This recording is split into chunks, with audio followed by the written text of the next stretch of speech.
Telangana tea wallet లో ఉన్న సమాచారాన్ని డేటాని చోరీ చేశారు. ఈ కేసుకు సంబంధించి బ్రేకింగ్ న్యూస్ మనకు అందుతోంది. అరెస్టులు మొదలయ్యాయి. Transaction analyst company project chief శ్రీనివాసుల్ని అరెస్ట్ చేశారు. మరొక కీలక నిందితుడు transaction analyst company CEO Srinivasa Rao Katuri ప్రస్తుతం పరారీలో ఉన్నారు. టీ వాలెట్ లోని ప్రభుత్వ డబ్బును కాజేసింది ఈ ట్రాన్సాక్షన్ అనలిస్ట్ కంపెనీ. డేటా చోరీతో పాటు లక్షల రూపాయలు మాయమయ్యాయి. ట్రాన్సాక్షన్ అనలిస్ట్ కంపెనీపై సిసిఎస్ లో కేసు నమోదు కావడంతో పోలీసులు రంగంలోకి దిగారు. ప్రభుత్వానికి జమ చేయాల్సిన డబ్బుని కొట్టేసింది ఈ కంపెనీ. టీ వాలెట్ నిర్వహణ బాధ్యతల్ని చూసింది ఈ ట్రాన్సాక్షన్ అనలిస్ట్ కంపెనీ.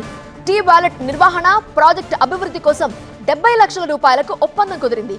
అయితే ఒప్పందం గడువు ముగిసిన యూజర్ డేటా లావాదేవీలు కొనసాగించింది transaction analyst company. Source code ని కూడా ప్రభుత్వానికి అప్పగించకుండా యూజర్ డేటాని ప్రైవేట్ యాప్ కి మళ్లించడానికి ప్రయత్నించింది. అంతేకాదు ప్రభుత్వ డిజిటల్ ఆస్తులు దుర్వినియోగం చేయటమే కాకుండా డేటా సోర్స్ కోడ్ బదిలీకి అడ్డంకులు సృష్టించారు.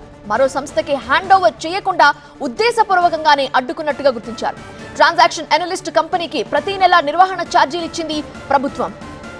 ఈ కేసు సంబంధించి పూర్తి వివరాలు అందించడానికి మా bureau chief Vijay phone line లో సిద్ధంగా ఉన్నారు. విజయ్, చాలా సీరియస్ క్రైమ్ ఇది, డేటా చోరీ. అంతేకాదు ప్రభుత్వ డబ్బుని కాజేశారు. ఎలాంటి సెక్షన్ల కింద కేసు ఫైల్ చేశారు? దాదాపు 6 సెక్షన్ల కింద కేసు నమోదు చేశారు పోలీసులు. హైదరాబాద్ సిసిఎస్ పోలీసులకి తెలంగాణ ఐటీ శాఖ ఇచ్చినటువంటి ఫిర్యాదు మేరకు ఈ టీ వ్యాలెట్ నా వ్యాలెట్ అంటూ చాలా కాలంగా కూడా ఒక యాప్ ని నిర్వహిస్తున్నారు.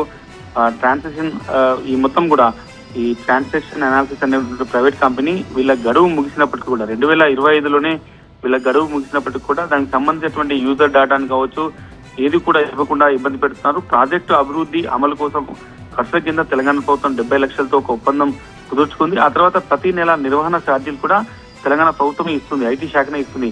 అయితే ఒప్పంద నిబంధనల ప్రకారం కాల పరిమితి ముగిసిన తర్వాత ప్రాజెక్టుకి సంబంధించిన మొత్తం డేటా సోర్స్ తో పాటు కోడ్, డిజిటల్ ఆస్తులకు సంబంధించి పూర్తిగా కూడా ఆధారాలు ఏవైతే ఉన్నాయో వాళ్ళకి సంబంధించిన క్రెడెన్షియల్స్ అన్ని కూడా ఇవ్వాల్సిన అగ్రిమెంట్ ఉన్నప్పటికీ కూడా దాదాపు ఏడాది కాలంగా ఇవ్వకుండా ఇబ్బంది పెడుతున్నారు. దీంతో ఉన్నటువంటి డేటాని తెలంగాణ టీ వ్యాలెట్ అనేటువంటి దాంట్లో ఉన్న డేటానంతా కూడా తమ సొంత కంపెనీకి డైవర్ట్ చేసుకొని ఆ ప్రభుత్వానికి ఇవ్వాల్సిన క్రెడెన్షియల్స్ కావచ్చు డేటా ఇవ్వకుండా ఇబ్బంది పెడుతున్నారన్న అంశానికి సంబంధించి పోలీసులకు కేసు నమోదు చేశారు. ఐటీ శాఖ ఇచ్చిన ఫిర్యాదు మేరకు అయితే కేసు నమోదైంది. దాంట్లో 2 వ్యక్తులపైన కేసు రిజిస్టర్ అయింది. ఒక వ్యక్తిని శ్రీనివాసులు అనే చీఫ్ ఆపరేటర్ ని అరెస్ట్ చేశారు. సీఈఓ శ్రీనివాస్ మాత్రం పరారీలో ఉన్నారు.